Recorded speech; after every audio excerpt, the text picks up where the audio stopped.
அனைவருக்கும் வணக்கம். நேற்று ஜனாதிபதி அனுரகுமார் திசாநாயக்க தலைமையிலே ஜனாதிபதி செயலகத்திலே அமைச்சரவை கூட்டம் நடைபெற்றது. அதில் எடுக்கப்பட்ட தீர்மானங்களை அறிவிக்கின்ற அமைச்சரவை முடிவுகளை அறிவிக்கின்ற ஊடகவியலாளர் மாநாடு அரசாங்க தகவல் திணைக்களத்திலே புத்த சாசன சமய மற்றும் கலாசார விவகாரங்கள் தேசிய ஒருமைப்பாடு சமூக பாதுகாப்பு வெகுஜன ஊடக அமைச்சரும் அமைச்சரவை பேச்சாளருமாகிய கௌரவ விஜித ஹேரத் அவருடைய தலைமையில் நடைபெற்றது.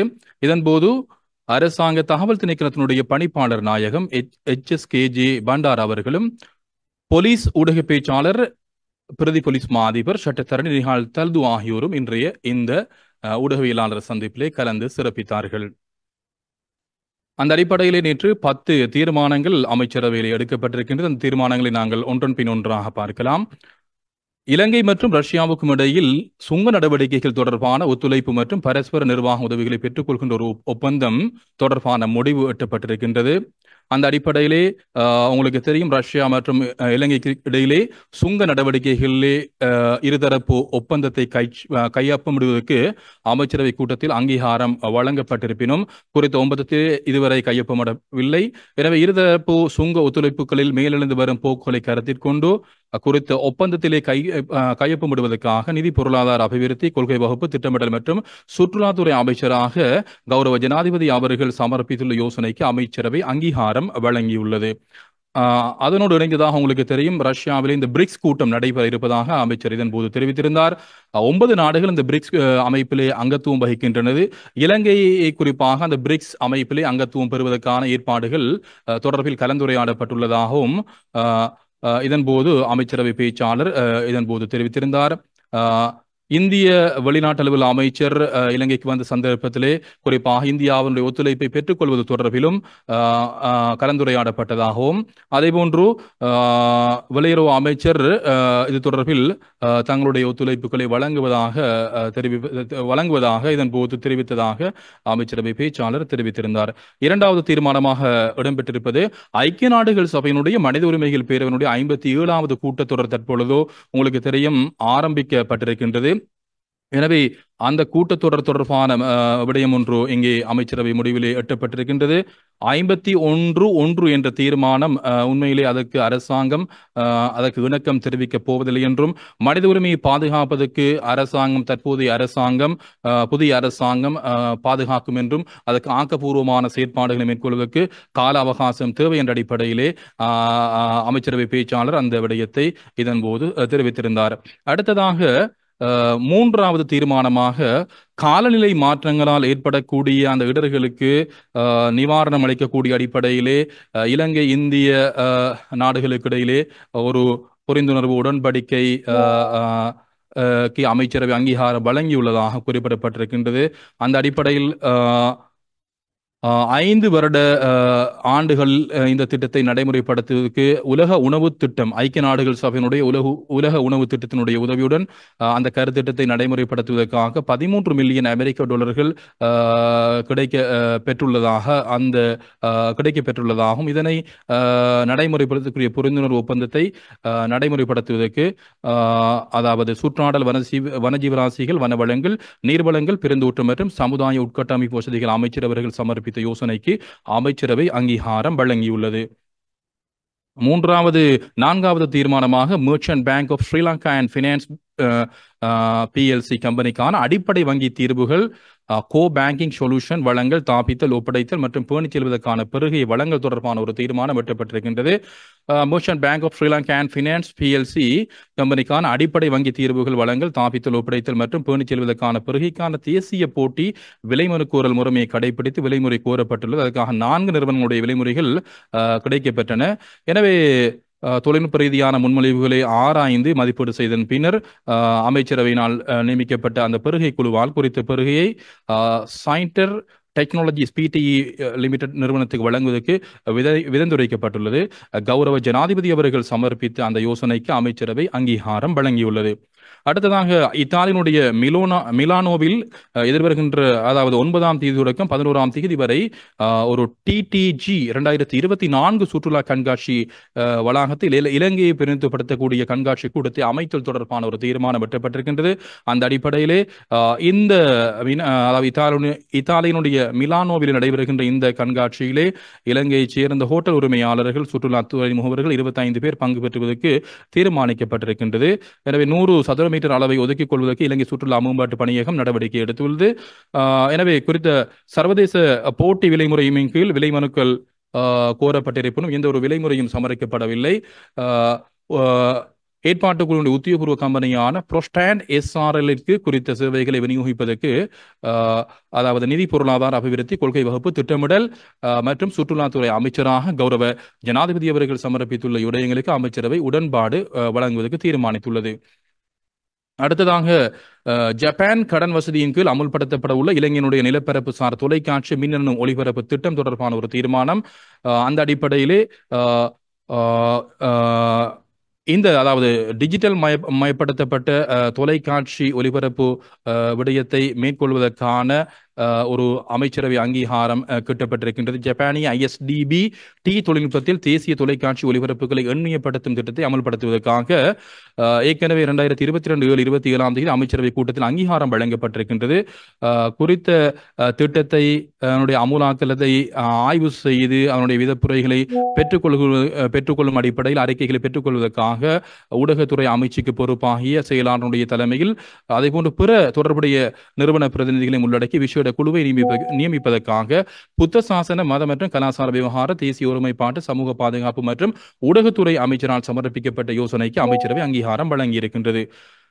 அடுத்ததாக அமைச்சரவை அங்கீகாரத்துக்கு அமைய மேற்கொள்ளப்பட்ட நியமனங்களை ரத்து செய்தல் தொடர்பான ஒரு தீர்மானம் உங்களுக்கு தெரியும். அதாவது ஜனாதிபதி செயலகத்தின் கீழ் வெளிநாட்டில் உள்ள இளைஞருடைய விவகார செயலகம், பங்கேற்பு ஜனநாயகத்தை வலுப்படுத்துவதற்கான மக்கள் சபை முறைமையை நிறுவுவதற்கான தேசிய மக்கள் சபை செயலகம், விவசாய நவீனமயப்படுத்தல் திட்டம் ஆகியவற்றை அமல்படுத்த நடவடிக்கை எடுக்கப்பட்டுள்ளது. ஒப்பந்த அடிப்படையிலேயே நியமிக்கப்பட்ட ஆலோசகர்கள் நியமிக்கப்பட்டிருக்கின்றார்கள். எனவே அதனை அமைச்சுகள் ஊடாக செயற்படுத்த முடியும் என்பதனால் அவற்றை அதாவது அந்த நியமிக்கப்பட்ட பணிக்குழாத்தினரை 2024 9/30 அமுலாகின்ற அடிப்படையில் முடிவுறுவதற்கு அதாவது கௌரவ ஜனாதிபதி அவர்கள் அமைச்சரவையை தெளிவுபடுத்திய பின்னர் அதற்குரிய அமைச்சரவை அங்கீகாரம் கிட்டப்பட்டிருக்கின்றது. அடுத்ததாக சிவில் பாதுகாப்பு திணைக்கள பணிப்பாளர் நாயகத்தினுடைய சேவையை நீடித்தல் தொடர்பான ஒரு விடயமாக காணப்படுகின்றது. ஏற்கனவே பணிப்பாளர் நாயகம் பதவிக்கு 2023 9/14 சிவில் பாதுகாப்பு திணைக்கள பணிப்பாளர் நாயகம் பதவிக்கு ஏர் வைஸ் மார்ஷல் திரு RS பியான்வில் அவர்கள் நியமிப்பதற்கான அமைச்சரவை அங்கீகாரம் வழங்கியுள்ளது. குறித்த நியமன காலப்பகுதி 2024 9/13 முடிவடைந்துள்ளது. எனவே 2024 12/31 வரை சிவில் பாதுகாப்பு திணைக்கள பணிப்பாளர் நாயகம் பதவியில் தொடர்ந்தும் அவரை ஈடுபடுத்துவதற்காக பாதுகாப்பு அமைச்சர் என்ற ரீதியில் கௌரவ ஜனாதிபதி அவர்கள் சமர்ப்பித்த யோசனைக்கு அமைச்சரவை அங்கீகாரம் வழங்கியிருக்கின்றது. அடுத்து இன்னும் ஒரு தீர்மானம் எட்டப்பட்டிருக்கின்றது. ஆட்பதிவு ஆணையாளர் நாயகம் பதவியில் கடமையாற்றுவதற்காக நியமனம் செய்தல். அதாவது பதிவு ஆணையாளர் நாயகம் பதவி வெற்றிடமாக காணப்படுகின்றது. அதற்கமைய தற்போது பொதுமக்கள் பாதுகாப்பு அமைச்சனுடைய மேலதிக செயலாளராக கடமையாற்றுகின்ற இலங்கை நிர்வாக சேவையினுடைய விசேடத்தர அலுவலரான திருமதி MSP சூரியபெருமா அவர்களை உடனடியாக அமலுக்கு வரும் வகையில் ஆணையாளர் நாயகமாக ஆட்பதிவு திணைக்களத்தினுடைய ஆணையர் நாயகமாக நியமிப்பதற்கான அமைச்சரவை அங்கீகாரம் கிடைக்கப்பெற்றிருக்கின்றது. அடுத்ததாக இலங்கை மதுவரி திணைக்களத்தினுடைய மதுவரி ஆணையாளர் நாயகம் பதவிக்கான நியமனம். மதுவரி ஆணையாளர் நாயகம் பதவியில் ஒப்பந்த அடிப்படையில் சேவையாற்றுகின்ற திரு JM குணசிறி அவர்களுடைய சேவையை உடனடியாக அமலுக்கு வரும் வகையில் ரத்து செய்வதற்கும் ஜனாதிபதி செயலகத்தில் ஜனாதிபதியினுடைய மேலதிக செயலாளராக சேவையாற்றும் உள்நாட்டு இறைவரி சேவையினுடைய விசேடத்தர அலுவலர் திரு UTN ஜாவீர் அவர்களை உடனடியாக அமலாகும் வரையில் மதுவரி ஆணையாளர் நாயகம் பதவியினுடைய கடமைகளை நிறைவேற்றுவதற்காக நியமிப்பதற்கு நிதி பொருளாதார அபிவிருத்தி கொள்கை வகுப்பு திட்டமிடல் மற்றும் சுற்றுலாத்துறை அமைச்சர் என்ற அடிப்படையில் கௌரவ ஜனாதிபதி அவர்கள் சமர்ப்பித்த யோசனைக்கு அமைச்சரவை அங்கீகாரம் வழங்கியிருக்கின்றது. இவைதான் எட்டப்பட்ட அமைச்சரவை முடிவுகள். அதனை அடுத்து உங்களுக்கு தெரியும் நேரடியாக கலந்து கொண்ட ஊடகவியலாளர்களும் அதே போன்று ஜூம் வாயிலாக கலந்து கொண்ட ஊடகவியலாளர்களும் இதன் போது அமைச்சரவை பேச்சாளரிடம் கேள்விகளை தொடுத்தனர். இதிலே பல கேள்விகள் தொடுக்கப்பட்டது. நாங்கள் சில முக்கியமான விடயங்களை உங்களுக்கு வழங்கலாம் என்று நினைக்கின்றோம். அந்த அடிப்படையிலே வெங்காயம் அதே போன்று கிழங்கு ஆகியவற்றுக்கான இறக்குமதி வரி அதிகரிக்கப்பட்டுள்ளதாக ஒரு கேள்வி தொடுக்கப்பட்டது. உள்நாட்டு வெங்காய அதே போன்று உருளைக்கிழங்கு உற்பத்தியாளர்களை பாதுகாக்கும் முகமாக இறக்குமதி வரி அதிகரிக்கப்பட்டுள்ளதாக இதன் போது அமைச்சரவை பேச்சாளர் தெரிவித்திருந்தார். அடுத்ததாக பசலை மானியம் உங்களுக்கு தெரியும், அரசாங்கத்தால் அறிவிக்கப்பட்டிருந்தது. அதிகமான விவசாயிகள் தேர்தல் ஆணைக்குழுவிடம் அதனை வேண்டியதுக்கு அமைவாக அந்த பசலை மானியம் தற்பொழுது வழங்கப்படுவதற்கான தீர்மானம் எட்டப்பட்டிருக்கின்றது. முதலாவதாக அம்பாறை மாவட்டத்தைச் சேர்ந்த விவசாயிகளுக்கு பெரும்போக அந்த விவசாயம் ஆரம்பிக்கப்படுகின்றது. வருகின்ற திங்கட்கிழமை இதனை வழங்குவதற்கு முதல் கட்டமாக அனுப்புவதற்கு நடவடிக்கை எடுக்கப்பட்டிருக்கின்றது. முதல் கட்டமாக 15,000 ரூபாய் கொடுப்பனவும், இரண்டாம் கட்டமாக 10,000 ரூபாய் கொடுப்பனவும் விவசாயிகளுக்காக வழங்கப்பட இருக்கின்றது. இதனை அடுத்து புலனறுவை, அனுராதபுரம் அதே போன்று மகாபலி பிரதேசங்களில் இந்த கொடுப்பனவுகளை வழங்குவதற்கு அரசாங்கம் தயாராக இருப்பதாக இதன் போது அமைச்சரவை பேச்சாளர் தெரிவித்திருந்தார். 2 பில்லியன் ரூபாய்கள் இதுவரை விடுவிக்கப்பட்டுள்ளதாக அமைச்சரவை பேச்சாளர் இதன் போது ஞாபகப்படுத்தினார். அதேபோல மீனவர்களுக்காக எரிபொருள் மற்றும் எரிபொருள் மானியம், அதாவது டீசல், மண்ணெண்ணெய் போன்ற மானியங்கள், அதாவது பதிவு செய்யப்பட்ட ரெஜிஸ்டராக இருக்கக்கூடிய மீனவர்களுக்கு வழங்குவதற்குரிய நடவடிக்கைகள் எடுக்கப்படும் என்றும் இதன் போது அமைச்சரவை பேச்சாளர் தெரிவித்திருந்தார். ஈஸ்டர் தாக்குதல் தொடர்பாக பல்வேறு வகையான கேள்விகள் இதன் போது தொடுக்கப்பட்டது. இதன் போது பதிலளித்த அமைச்சரவை பேச்சாளர் எந்தவிதமான பக்க சார்பின்றி நியாயமான விசாரணைகள் முன்னெடுக்கப்படும் என்றும் இதன் போது அமைச்சரவை பேச்சாளர் தெரிவித்திருந்தார். ஜனாதிபதி ஆணையத்தினுடைய அறிக்கை ஏன் மறைக்கின்றீர்கள், அதனுடைய பக்கங்கள் கலட்டப்பட்டுள்ளதாக தெரிவிக்கப்பட்டது. எந்தவிதமான அநீதியும் ஏற்படாத அடிப்படையிலே விசாரணைகள் தற்பொழுது ஆரம்பிக்கப்பட்டுள்ளதாகவும், எனவே பாதிக்கப்பட்டவர்களுக்கு உரிய பரிகாரம் கிட்டுகின்ற அடிப்படையில் இந்த அரசாங்கத்தினால் குறித்த வேலைகள் முன்னெடுக்கப்படும் என்றும் இதன் போது அதாவது அமைச்சரவை பேச்சாளர் இதன் போது தெரிவித்திருந்தார். அடுத்ததாக இன்னும் ஒரு முக்கியமான விடயம், இஸ்ரேல் மற்றும் மத்திய கிழக்கு நாடுகளில் நடைபெறுகின்ற இந்த போர் காரணமாக எரிபொருள் விலையிலே இலங்கையிலே மாற்றங்கள் ஏற்படுமா என்று குறிப்பிடப்பட்டிருந்தது. தற்போது எந்த விதமான தாக்கங்களும் ஏற்படுத்தப்படவில்லை என்றும், அவ்வாறான நிலவரம் ஏற்படுகின்ற போதிய அளவு இருப்பு கையிருப்பில் இருப்பதாகவும், எனவே அவ்வாறான விலையேற்றங்கள் அதிகரிக்கப்படுகின்ற சந்தர்ப்பத்தில் அதற்கேற்றாற்போல் இணக்கங்கள் அல்லது சீர்திருத்தங்கள் மேற்கொள்ளப்படும் என்றும் இதன் போது தெரிவிக்கப்பட்டது. அடுத்ததாக இன்னும் ஒரு முக்கியமான விடயம், இந்திய வெளியுறவு அமைச்சருடைய வருகை தொடர்பான ஒரு விடயமாக காணப்படுகின்றது. அவருடைய வருகையினுடைய நோக்கம் பற்றி வினவப்பட்டது. இது இலங்கையும் இந்தியாவும் உங்களுக்கு தெரியும் அண்மையில் இருக்கக்கூடிய நாடுகள், சம்பிரதாயபூர்வமான தொடர்புகளை பேணுகின்ற ஒரு விடயமாக இந்த வருகை காணப்பட்டிருக்கின்றது. இதன் போது பல்வேறு வகையான சாதகங்கள் இலங்கைக்கு கிடைக்கப்பெற்றது. இந்திய பிரதமரை இலங்கைக்கு வருமாறு ஜனாதிபதி அனுரகுமார திசாநாயக்க அவர்கள் அழைப்பு விடுத்ததாகவும், அதே போன்று அனுரகுமார திசாநாயக்க அவர்கள், அதாவது எங்களுடைய நாட்டு ஜனாதிபதி அவர்களை இந்தியாவுக்கு வருமாறு இதன் போது இந்திய வெளியுறவு அமைச்சர் அழைப்பு விடுத்ததாக இதன் போது குறிப்பிடப்பட்டது. வடக்கு மீனவனுடைய பிரச்சனை தொடர்பாக கலந்துரையாடப்பட்டதாக குறிப்பிடப்பட்டது. குறிப்பாக தென்னிந்திய ட்ரோலர் படகுகளுடைய தாக்கம் அல்லது வருகை காரணமாக இலங்கை மீனவர்கள் பாதிக்கப்பட்டது, அதே போன்று எல்லை பிரதேசத்திலே இந்திய மீனவர்கள் கைது செய்யப்படுகின்ற விவகாரம் தொடர்பாக 6வது கூட்டத்தொடரை நடத்துவதற்குரிய தீர்மானமும் எட்டப்பட்டதாக இதன் போது அமைச்சரவை பேச்சாளர் தெரிவித்திருந்தார். அதே போன்று இருதரப்பு கடன் தொடர்பில் இணக்கமும், ISB கடன் தொடர்பான சாதக தன்மைகள், மகாபோதி அமைப்பு, அதே போன்று அநாகரிக தர்மபால மன்றம் போன்றவற்றில் காணப்படுகின்ற அந்த பிரச்சனை, நிதி ஏற்பாடுகளை வழங்கக்கூடிய விடயங்கள் தொடர்பாகவும் இதன் போது கலந்துரையாடப்பட்டதாக தெரிவிக்கப்பட்டது. பௌத்த வணக்கஸ்தலங்களுக்கு இந்தியாவில் வழங்கப்படுகின்ற சோலா பேனல் திட்டம் தற்பொழுது அவ்வாறே நடைமுறைப்படுத்தப்பட்டு வருகின்றது. ஏற்கனவே தயாரிக்கப்பட்ட பட்டியலில் எந்த விதமான மாற்றமும் கிடைக்கப்பெறவில்லை, மாற்றமும் ஏற்படுத்தப்படவில்லை என்றும், ஏனைய வணக்கஸ்தலங்களுக்கும் அந்த சோலா பேனல் திட்டத்தை வழங்குவதற்குரிய விடயம் தொடர்பாக கலந்துரையாடப்பட்டதாகவும் அவர் குறிப்பிட்டிருந்தார். அடுத்ததாக IMF தொடர்பாக எந்த விதமான, அதாவது எண்ணக்கரு IMF தொடர்பில் எண்ணக்கரு அடிப்படையிலான கலந்துரையாடல்கள் தான் இடம்பெற்றதாகவும், ஆழமான அல்லது விரிவான கலந்துரையாடல்கள் எதிர்வருகின்ற காலங்களில் நடத்தப்பட இருப்பதாகவும் அவர் இதன் போது தெரிவித்திருந்தார். அதானி ப்ராஜெக்ட் தொடர்பாக கதைக்கப்பட்டது. உண்மையிலே அந்த நன்மையா தீமையா போன்ற விடயங்கள் கலந்தாலோசிக்கப்படும் என்றும், அது தொடர்பான வழக்கு ஒன்றும் நடைமுறையில் காணப்படுவதாகவும், எந்த விடயத்தையும் கலந்துரையாடி அதன் பின்னர் சாதக பாதக நிலவரங்களை அவதானித்த பின்னர் தான் அது தொடர்பாக தொடர்பான தீர்மானம் எட்டப்படும் என்றும் தெரிவிக்கப்பட்டது. இலங்கையினுடைய வெளிநாட்டுக் கொள்கை தொடர்பாக வினவப்பட்டது. எந்த ஒரு நாட்டுக்கும் நாங்கள் விஷயத்துவம் வழங்கப்படுவது கிடையாது. சிறிய நாடு பெரிய நாடு என்று நாங்கள் கவனிக்கப் போவதில்லை.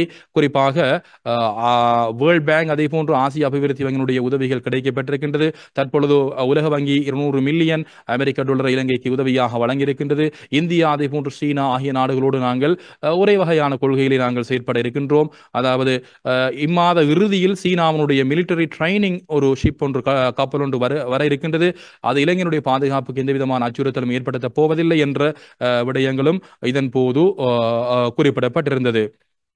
அதே போன்று வெளிநாட்டு தூதரகங்களில் கடமையாற்றுகின்ற இந்த பாராளுமன்ற உறுப்பினர்கள் அதே போன்று அரசியல்வாதிகளுடைய உறவுகள் நியமிக்கப்பட்டிருப்பது தொடர்பான ஒரு ஆய்வறிக்கை ஒன்று தற்பொழுது தயாரிக்கப்பட்டு வருவதாகவும் அந்த அறிக்கை கிடைக்கப்பட்டதன் பின்னர் அவர்கள் உடனடியாக இங்கே வரவழைக்கப்படுவார்கள் என்றும் தூதுவர்கள் அதே போன்று உயர் ஸ்தானிகள் தொடர்பில் நாங்கள் உடனடியாக மாற்றத்தை செய்ய முற்படவில்லை.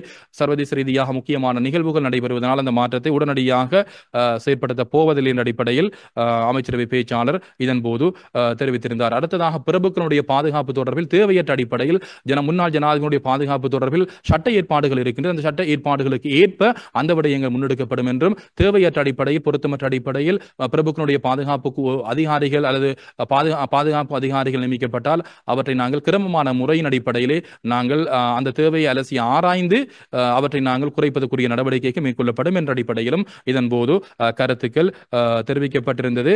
இறுதியாக இன்னும் பல விடயங்கள் ஜூம் வாயிலாக வினாக்கள் இதன் போது தொடுக்கப்பட்டிருந்தது.